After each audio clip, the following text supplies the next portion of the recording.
Bienvenue dans ce deuxième épisode du Cinématographeur, la chaîne où on décortique la mise en scène d'un film pour découvrir toute l'ingéniosité d'un réalisateur et son utilisation du langage cinématographique. Si vous n'avez pas encore vu l'épisode 0 d'introduction, c'est mieux de commencer par là pour mieux comprendre ce qui va suivre. Vous pouvez cliquer sur le lien qui s'affiche ici.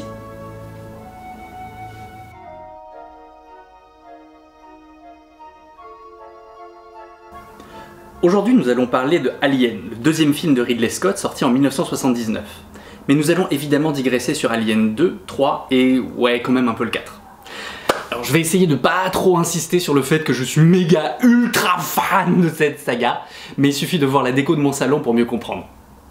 Alors attention, il faut vraiment avoir vu le film dont on fait l'analyse à chaque fois que vous regardez un de ces épisodes pour pouvoir apprécier. D'une part parce qu'on va spoiler méchamment chaque film, mais aussi parce que ça va vous permettre tout simplement de comprendre de quoi on va parler. Allez, on commence par un petit récap pour ceux qui n'auraient pas vu le film depuis longtemps. Nous sommes en 2122. Le Nostromo, vaisseau cargo, rentre sur Terre depuis une destination lointaine. Tout son équipage est en hypersommeil. Mother, l'intelligence artificielle qui régente le vaisseau, les réveille bien avant leur destination afin d'enquêter sur un signal de détresse d'origine inconnue. Il se pose sur la planète LV-426 et y trouve un vaisseau spatial dans lequel Kane, l'officier en second du Nostromo, se fait infecter par un parasite nommé Facehugger, sorti d'un œuf. De retour sur le vaisseau, il reste plusieurs heures avec ce parasite attaché au visage, dont le sang très acide attaque le vaisseau, lorsque Ash, l'officier scientifique, essaye de le détacher. Peu après, le Facehugger semble mourir de lui-même. Kane se réveille et tout le monde se retrouve pour un dernier repas avant de se rendormir. Pendant ce repas, un xénomorphe, un alien, lui sort du ventre en perçant sa cage thoracique, le tuant sur le coup. L'alien grandit et va éliminer les membres de l'équipage un à un. Dallas, le capitaine, Brett et Parker, les techniciens, et Lambert, la navigatrice. Alors que le lieutenant Ripley découvre que l'ordinateur Mother les a trahis en les envoyant sciemment à leur mort pour récupérer coûte que coûte l'alien, Ash se révèle être un androïde qui tente de tuer Ripley avant de se faire tuer à son tour. Ripley s'échappe seule du vaisseau Nostromo dont elle provoque l'autodestruction, mais se retrouve enfermée avec l'alien dans la capsule de sauvetage.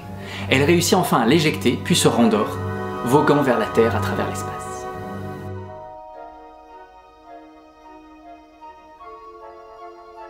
Tout d'abord, il faut savoir que c'est un film qui a révolutionné le cinéma de science-fiction et le cinéma d'horreur. On n'avait jamais vu ça avant. C'est un film extrêmement terre-à-terre, viscéral, réaliste, il se prend super au sérieux. C'est pas du tout un film de monstre comme on avait l'habitude d'en faire un film de série B. Le film prend le contre-pied total du Star Wars de George Lucas réalisé 2 ans avant, qui est construit comme un space opéra dans un monde merveilleux. Alors que Star Wars fait rêver, Alien lui fait frémir, parce qu'on est totalement plongé dedans. C'est affreusement réel. On est dans le quotidien et la normalité. Le vaisseau est usé, rouillé, terne, il tombe en ruine, les atterrissages sont difficiles, l'univers entier est déliquescent, et les personnages ne sont pas du tout des héros. Ce sont des gens lambda qui ont des préoccupations lambda. Ils mangent, ils parlent de leurs primes. Alien commence presque comme un film politique transposé dans l'espace, avant de basculer vers un tout autre propos. Il est très ancré dans son époque. Il parle de l'esclavagisation de la classe ouvrière par les forces supérieures. Souvenons-nous qu'il est réalisé par un Anglais dans des studios anglais en banlieue de Londres. Il sort l'hiver 1979, en plein milieu des grèves ouvrières qui font rage sous Thatcher entre 72 et 85. Le film commence de façon quasi documentaire sur un petit déjeuner où on parle de tout et de rien, mais surtout des revendications salariales des mécanos qui sont moins bien payés que les autres. I think we ought to discuss the bonus situation. Right. Brett and I, we think we deserve full shares, right, baby? You see, Mr. Park and I feel that the bonus situation has never been on an equitable level. La portée politique peut s'étendre au titre même du film. Qui est Alien? Littéralement étranger.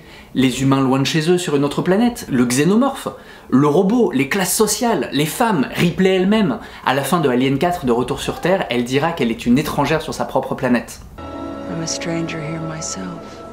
Alors qu'on est en 2122, l'humanité n'a pas changé. Habillé à la va-vite et de façon très contemporaine, tout est normal, d'une normalité qui contraste de façon incroyable avec cet environnement. On peut s'identifier de façon très forte à l'équipage et c'est de là que vient l'intensité du film. Le monde est palpable, d'autant plus qu'une grosse partie du vaisseau a effectivement été construite par les décorateurs du film. Les pièces communiquaient réellement les unes avec les autres, permettant des plans beaucoup plus longs, beaucoup plus écrasants qu'avant dans tous les autres films, donnant aux spectateurs et même aux acteurs l'impression d'être véritablement dans les boyaux labyrinthiques d'un vaisseau claustrophobique. Ridley Scott a même demandé à ce que la hauteur des couloirs soit abaissée par rapport à ce qui était prévu par les décorateurs pour renforcer cette impression. Tous les leviers des portes étaient véritablement opérationnels. Ridley Scott voulait avoir l'impression d'être dans un documentaire. C'est d'ailleurs ce qui fait que le film a presque pas vieilli après plus de 40 ans. On est dans l'hyper-réalisme. Tous les plans du vaisseau d'ailleurs ont été dessinés par un ingénieur de la NASA. On est très loin de l'art déco futuriste de Kubrick dans 2001 l'Odyssée de l'espace. Ridley Scott a choisi un réalisme utilitaire plutôt qu'un réalisme esthétique. Alien soulève le capot des vaisseaux blancs immaculés de 2001 l'Odyssée de l'espace, où justement ce côté extrêmement lisse était voulu par Kubrick pour souligner la déshumanisation. Mais on reviendra un jour sur 2001 parce que c'est un film très important dans l'histoire du cinéma. Non, dans Alien, on plonge dans l'usure du vaisseau, son dysfonctionnement, ses tuyaux, sa mécanique. La mécanique est pesante, elle écrase les protagonistes. On le voit bien dans la scène où Ripley essaye de parler avec les mécanos et où elle n'entend rien à cause de la vapeur. Tout est compliqué. L'humain a du mal à gérer la technologie, elle le dépasse, l'étouffe, exactement comme Mother l'ordinateur qui contrôle finalement leur vie. La scène du déclenchement de l'autodestruction du vaisseau est hyper éloquente à ce sujet. Ripley doit faire un rituel très complexe de vissage et de dévissage, plein de dispositifs. Ça tire en longueur, c'est oppressant de lourdeur opératoire. C'est une vraie lutte contre la technologie. C'est encore un parallèle avec 2001 l'Odyssée de l'espace, où Dave mettait un temps fou à débrancher l'ordinateur HAL, qui est aussi un ordinateur qui trahit des personnages. Alien est de toute façon hanté par 2001, de la même façon que bien des films, Star Wars le premier. Les références à 2001 sont légion dans Alien, à commencer par l'explosion du Nostromo à la fin du film qui projette des bandes horizontales qui ressemblent étrangement à la plongée dans le trou noir de Dave dans 2001. H, le robot qui trahit, est aussi une intelligence artificielle à 3 lettres, comme HAL. Tout le film est écrasé par la mécanique. Comme la mécanique du jouet qui tourne sur la table tout seul, le seul mouvement qui existe au début du film. La mécanique qui tourne alors que les personnages humains sont encore en stase, sont encore absents. La mécanique est là. Mais on a aussi la mécanique du robot H, la mécanique de Weyland, la corporation inhumaine qui utilise l'équipage comme un transport pour véhiculer le parasite alien, qui est d'ailleurs une anticipation de Skynet, la corporation qui a créé les Terminators et qui cherche à éradiquer l'espèce humaine, qui sera créée par James Cameron 5 ans plus tard, qui est d'ailleurs également le réalisateur de Alien 2, c'est pas une coïncidence. Dans Alien, on a aussi la mécanique de la hiérarchie, qui régente les relations entre les personnages, mais aussi de la société. Les personnages sont sous contrat et ils ne peuvent rien faire, pas de négociation possible. Well, you get what you contracted for like everybody else. Le vaisseau Nostromo lui-même est marqué par cet écrasement par son nom même. En effet, Nostromo est le nom du personnage du roman éponyme de Conrad. Un héros à qui on confie un trésor et qui, pour le conserver, sombre dans la cupidité et se fait tuer par son beau-père.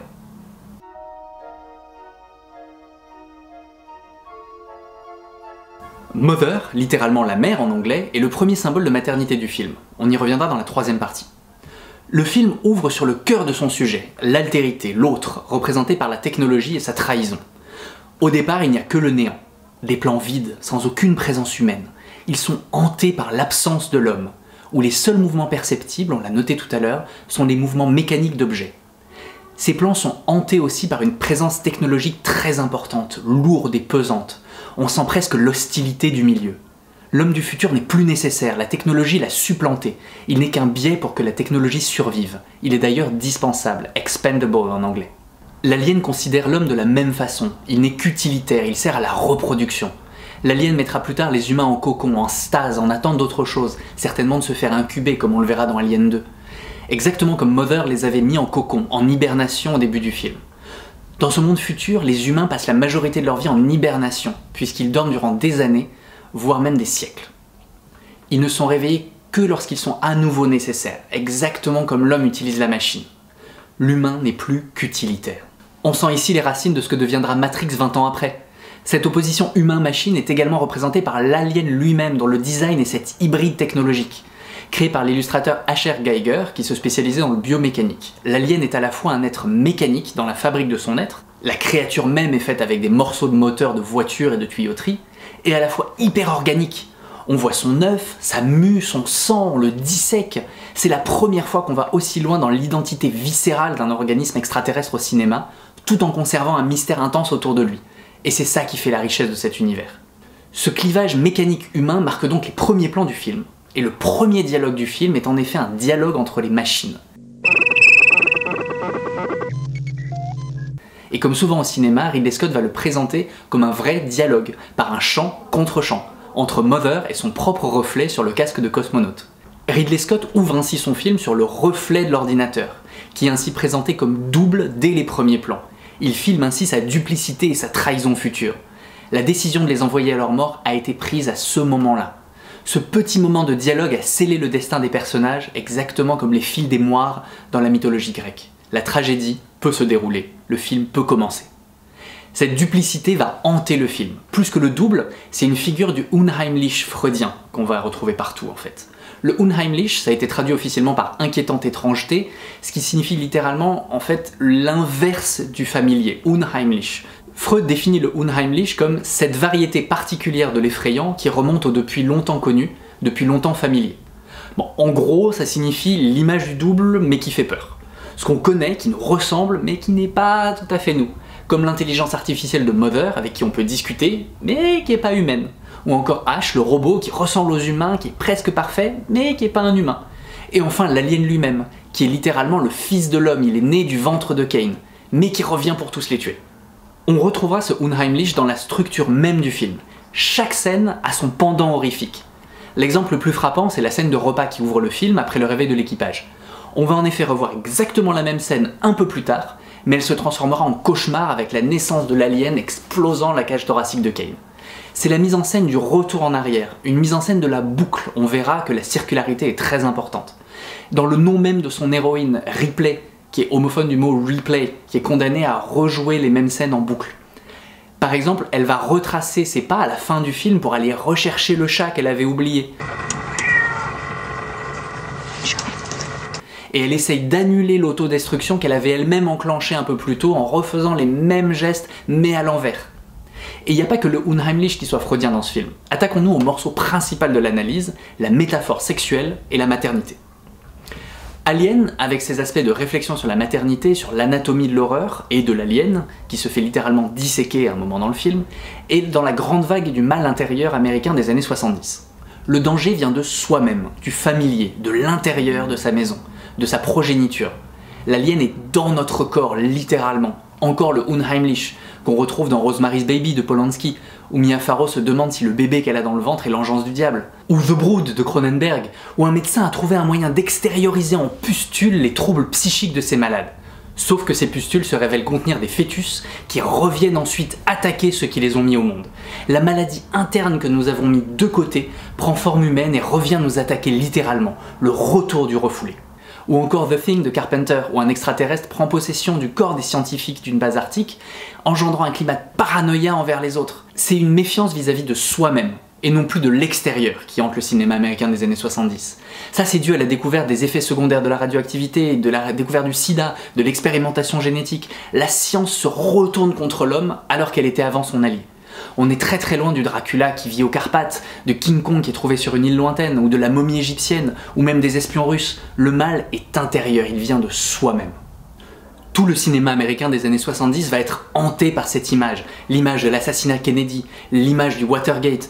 Le président des États-Unis les a trahis, on ne peut pas faire confiance à son propre président. Le mal vient de l'intérieur, il est à l'intérieur de nous, à l'intérieur du pays. Il vient plus du tout de l'extérieur comme avant.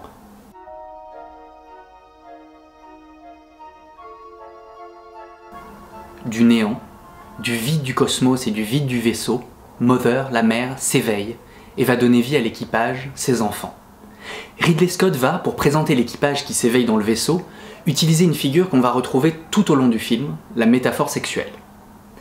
L'équipage va naître au film, éveillé, enfanté par Mother, la mère. Mais toute procréation nécessitant une pénétration, c'est ce que va mettre en scène Ridley Scott.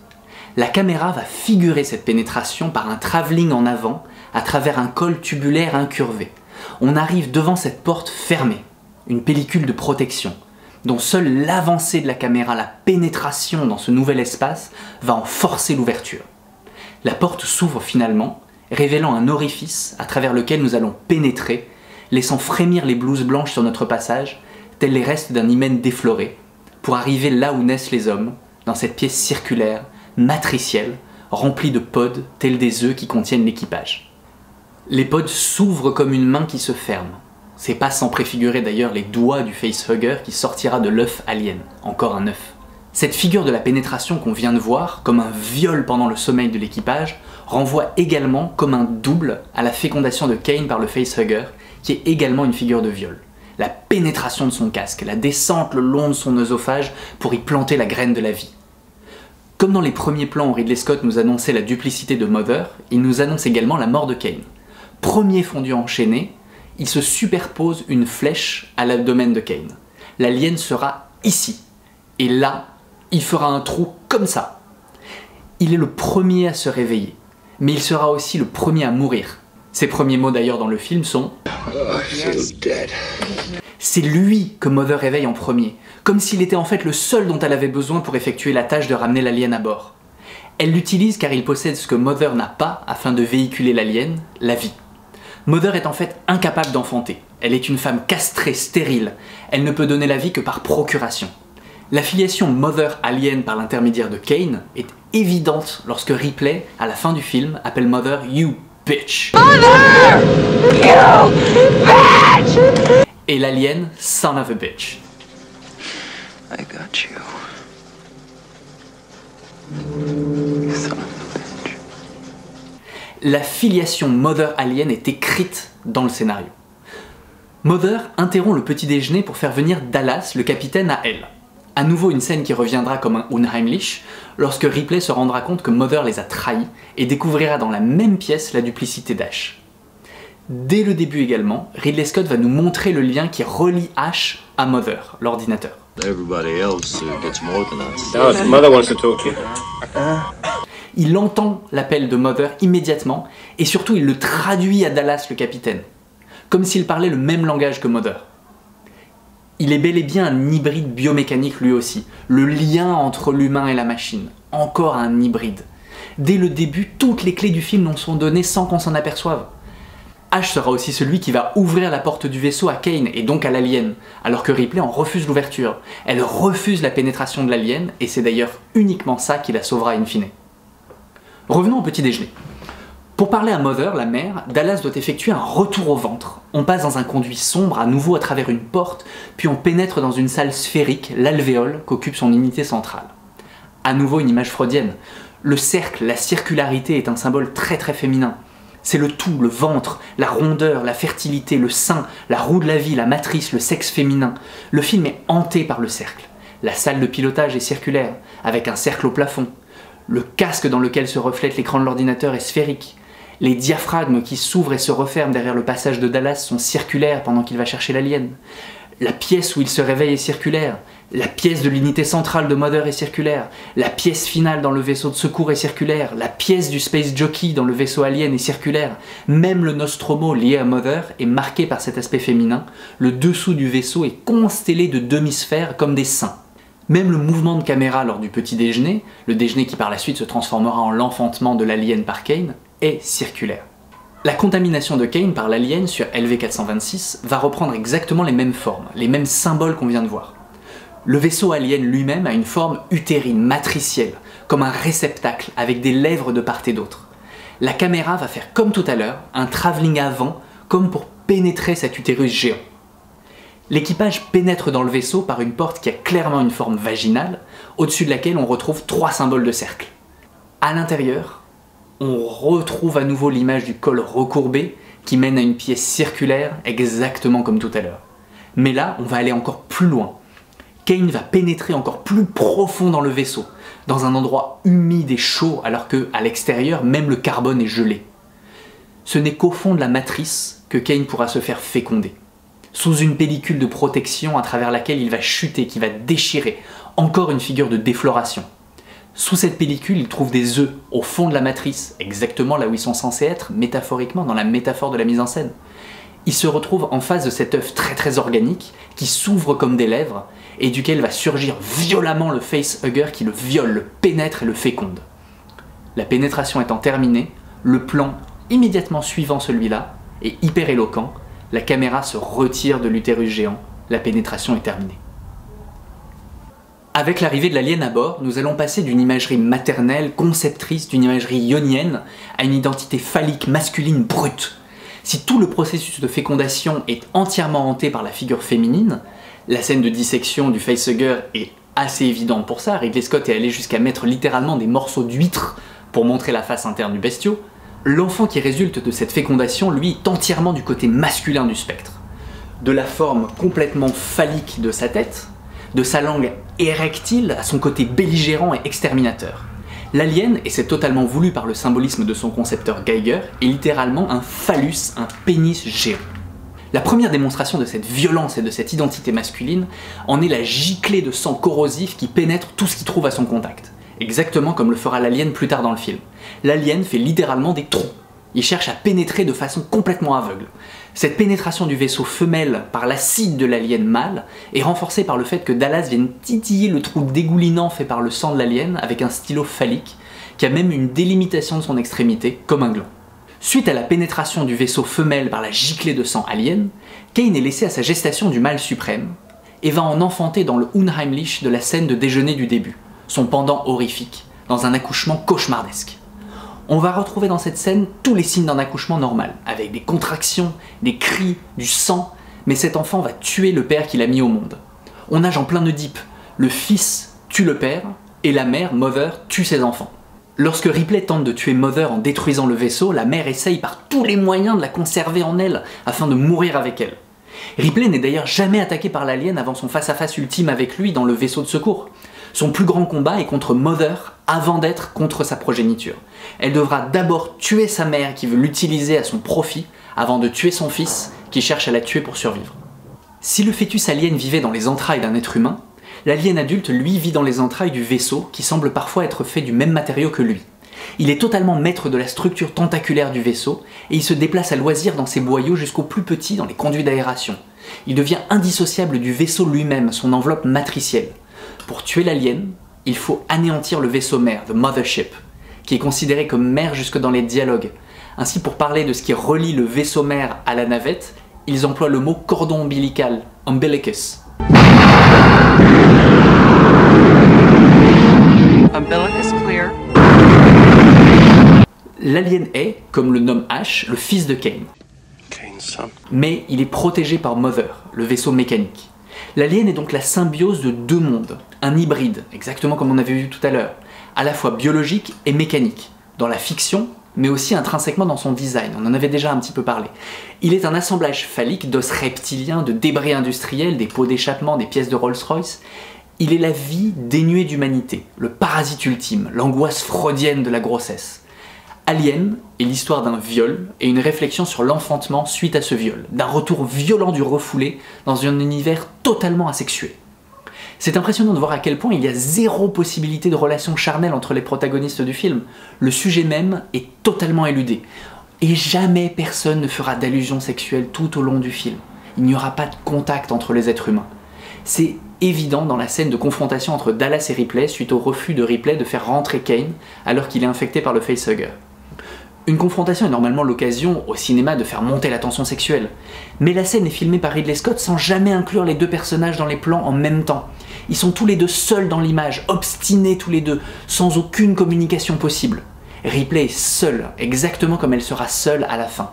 Et surtout, c'est la négation totale de sexualité interpersonnage dans un film qui finalement a un sous-texte hyper sexuel. Mais il n'y aura jamais de romance ou de contact sexualisé entre les personnages. C'est très important parce que toute l'allégorie est complètement ailleurs. L'alien constitue un retour du refoulé sexuel hautement freudien qui vient souvent de la profondeur, que ce soit la profondeur du plan, comme la mort de Dallas, ou à la fin, où l'alien sort quasiment du mur, ou les tréfonds liés à la verticalité.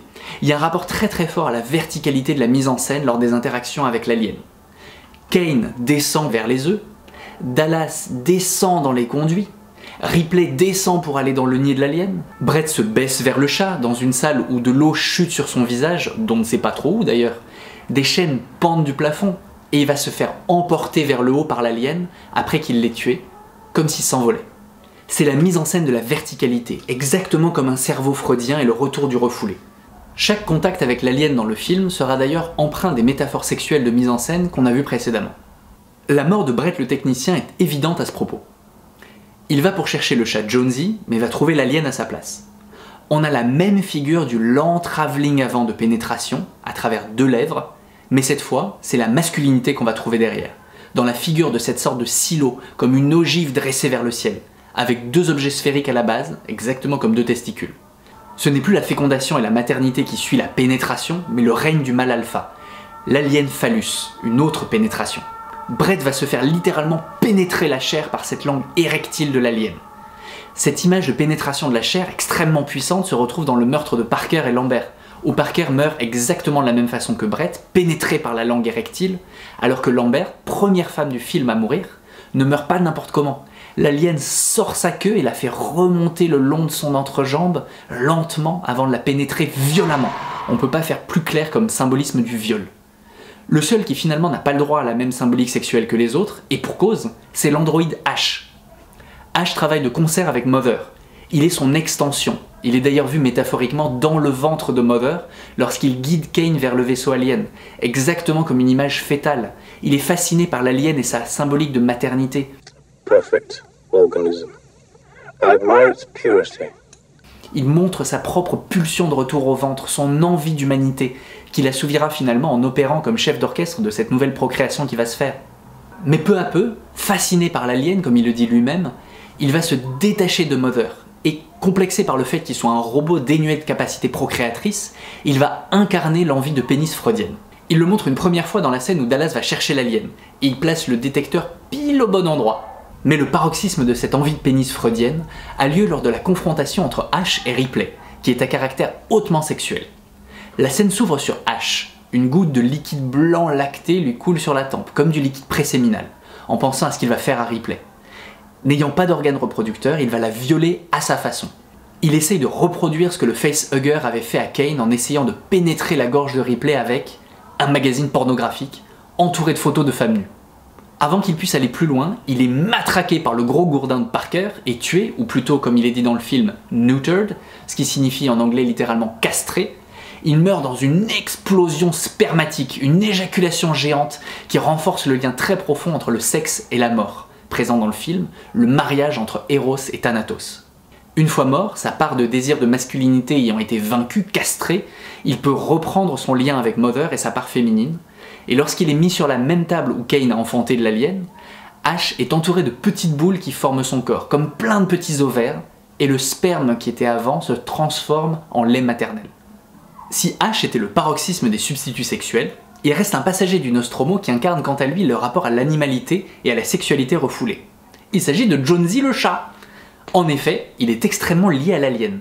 Il se confond avec lui sur les écrans des machines qu'ils utilisent pour le repérer, il joue avec la mue de l'alien, Brett va chercher le chat et il trouve l'alien à la place, et à la fin, l'alien se penchera sur le chat, sur Jonesy, mais il lui fera rien.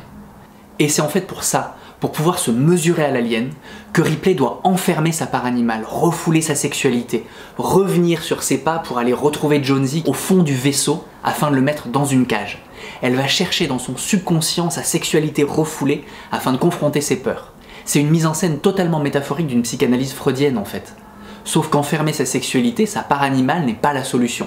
Il faut confronter, se mettre face à son inconscient pour lutter de front. C'est donc normal en fait qu'elle n'ait pas réussi à tuer l'alien en enfermant le chat et en mettant des vis dans des trous et en faisant se dresser des choses dans le vaisseau mère. Il suffit pas de tuer la mère pour renaître femme. Elle a coupé le cordon, umbilicus clear comme ils ont dit au début. Il faut maintenant confronter sa peur de sa propre sexualité afin de renaître de ses cendres en tant que femme. La thérapie n'est pas finie. Ripley, se croyant enfin libérée du monstre, révèle sa féminité en se dévêtissant dans le vaisseau de secours. Mais elle se rend pas compte que son subconscient est toujours là, qui guette. Il est presque pas visible, mais il est là dans tous les plans, tout au fond. Et alors qu'elle se croit en sécurité, complètement nue, il jaillit à nouveau le retour du refoulé, son angoisse profonde de sa propre sexualité qui vient sourdre. Il apparaît depuis les tréfonds du plan, comme s'il apparaissait du fond de sa psyché. Il sort sa langue érectile comme si Ripley l'excitait. Elle va devoir revêtir une combinaison spatiale dans une négation totale de sa féminité afin de se mesurer une dernière fois à son inconscient. Elle va devoir lutter une dernière fois en face à face. Elle a évité l'alien tout le film, mais elle doit enfin assumer sa sexualité et la confronter frontalement. Et c'est ainsi qu'elle peut enfin se débarrasser une bonne fois pour toutes de l'alien, qui au moment de mourir va littéralement pénétrer le vaisseau une dernière fois, il rentre sa tête phallique dans le réacteur femelle du vaisseau, et s'ensuit une immense éjaculation féminine qui vient recouvrir l'écran, et qui continue. C'est plus l'alien qui a utilisé Ripley, mais bien Ripley qui a utilisé l'alien. C'est le triomphe de la maternité, de la féminité sur la phallocratie. Ripley s'est enfin assumée en tant que femme, et c'est ainsi qu'elle renaîtra dans les films suivants. Elle est femme, et elle va récupérer sa part d'animalité qu'elle garde maintenant près d'elle, et non plus dans une cage. Elle met le chat avec elle dans son pod d'hibernation. Elle renaît à la fin du film totalement libérée de toute emprise, maternelle ou masculine. Elle est une femme libre.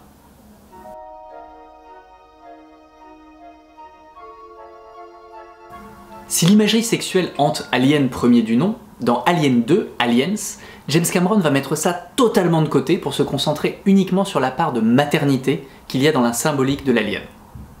Ce qui intéresse James Cameron dans Aliens, c'est la découverte de la maternité par Ripley, son personnage de mère, avec la découverte de Newt, la petite fille.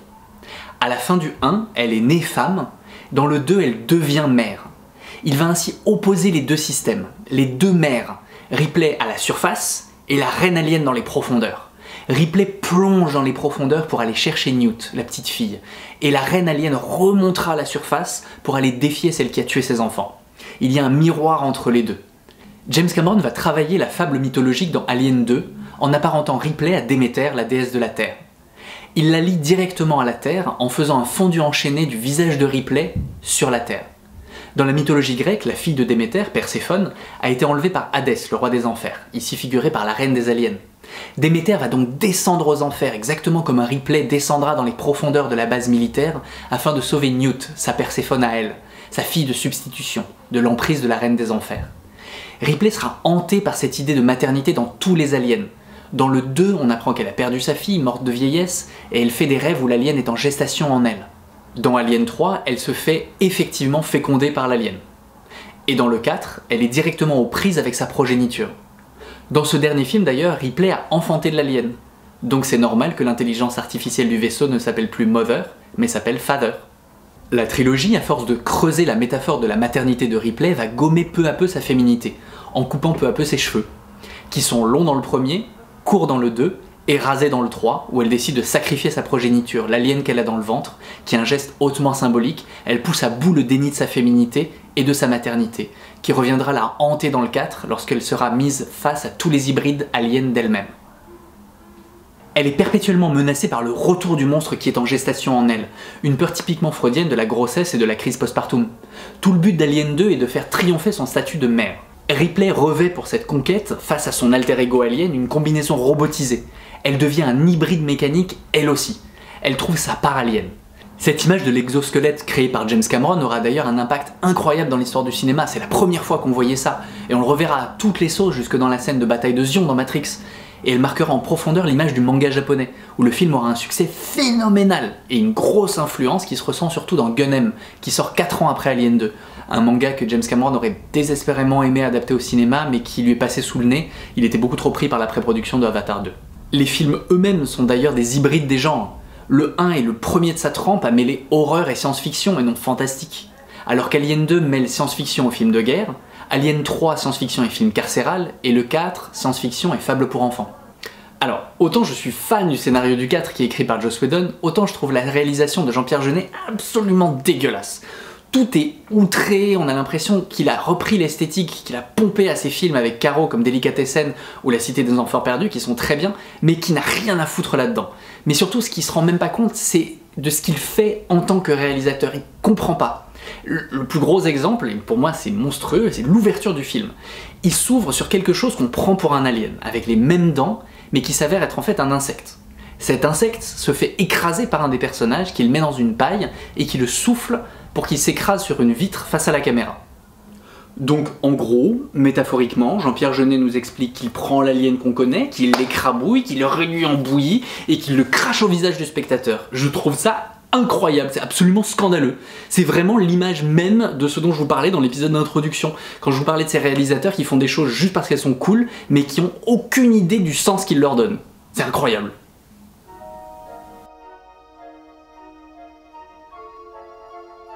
Mais Alien, et je conclurai là-dessus parce que j'ai déjà été beaucoup trop long, est aussi un film sur le cinéma lui-même, un questionnement sur la façon de faire frémir, comme ce qu'avait fait John Carpenter avec Halloween en 78, l'année précédant Alien. On l'étudiera dans un prochain épisode. L'alien est une créature du hors-champ, qui maîtrise les instruments du cinéma. L'alien est une créature permissive. Il incorpore par humain, par machine, et passe de l'un à l'autre, une enveloppe charnelle, mais qui abrite de l'acide comme une batterie pour fonctionner. Ce passage se fait toujours par effraction. Dès son entrée, il passe de l'œuf à Kane en passant par sa bouche, puis traverse son ventre, comme son sang traverse les sols et les plafonds, comme sa bouche traverse le crâne de ses victimes. Sa queue traverse Lambert. Il passe des conduits d'aération aux salles malgré les pièges tendus par l'équipage. Alien met en scène la porosité de la créature du hors-champ au champ. Durant tout le film, c'est lui qui maîtrise à quel moment il est vu. Il ne fonctionne que par irruption brutale dans le champ.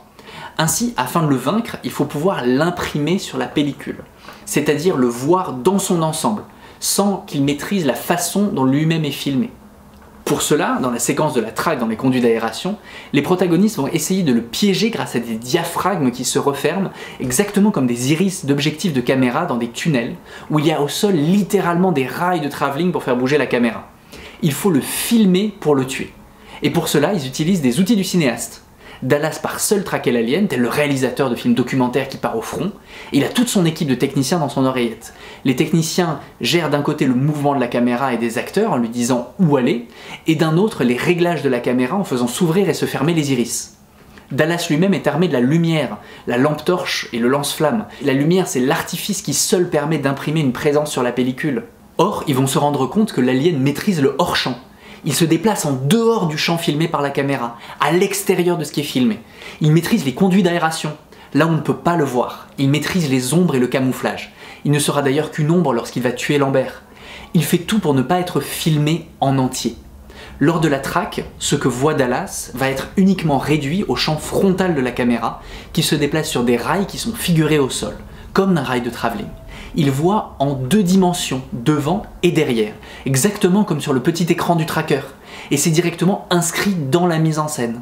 Le filmage lui-même montre qu'il est extrêmement vulnérable parce qu'il essaye d'affronter l'alien avec les moyens traditionnels du cinéma, et il n'a pas compris la puissance du hors-champ.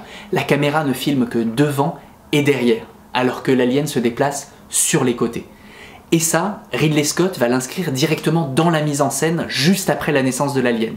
Quasiment le plan suivant la naissance de l'alien, dans les couloirs, la caméra va passer derrière une échelle, constituée de plusieurs cadres dans le cadre, les uns au-dessus des autres, exactement comme une pellicule de cinéma, comme plusieurs photogrammes les uns au-dessus des autres. L'échelle est très utilisée par les cinéastes pour figurer la pellicule, comme l'est le train ou un ascenseur. Cette figure est très importante chez des cinéastes comme Brian De Palma ou Dario Argento qui ne parlent que de cinéma dans leur mise en scène, mais on y reviendra quand on fera des épisodes spéciaux sur eux. En passant derrière l'échelle, Ridley Scott montre que l'alien, juste après sa naissance, passe de l'autre côté de la pellicule, dans le hors-champ, qu'il est le seul à maîtriser. Et finalement, il n'y aura que Ripley, qui est un homophone de replay, encore un outil du cinéma, qui pourra en triompher. Et pour cela, elle apprend également à utiliser la puissance du hors-champ et à passer derrière la pellicule. Lorsqu'il traque l'alien à plusieurs, il ne reste que d'un seul côté de la pellicule, figuré par l'échelle, alors que l'alien est de l'autre côté. Une fois seule, elle a tout d'abord peur de cette confrontation, ne comprend toujours pas le hors-champ et sa puissance, elle fuit littéralement la pellicule, et va replay la séquence de l'autodestruction dans l'espoir de revenir en arrière dans le film, de figurer la boucle temporelle de son propre nom. Mais cela échoue, la boucle est rompue, et elle ne peut pas revenir en arrière. L'autodestruction est inéluctable.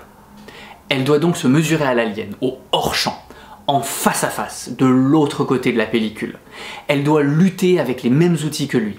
Elle court donc droit vers la pellicule, et passe pour la première fois de l'autre côté. C'est donc d'égal à égal que se fera le combat à la fin. L'alien ne sera plus jamais dans le hors-champ, il sera toujours visible. Ripley est passée de l'autre côté, elle l'a rejoint. Il ne pourra donc plus faire irruption depuis le hors-champ comme avant, il est visible dans tous les plans, il est imprimé sur la pellicule et donc vulnérable. Ripley peut enfin le tuer à armes égales. Et bien voilà mon analyse de la réalisation de Alien. Alors c'était très dense mais j'espère que ça vous a quand même plu. Vous trouverez ici le lien de l'épisode 1 sur American Beauty qui est beaucoup plus concis, on parle beaucoup plus de langage cinématographique pur et dur et beaucoup moins de symbolisme. N'oubliez pas de liker, de partager, de commenter et surtout de vous abonner pour être au courant de la sortie de mes prochains épisodes. Merci beaucoup!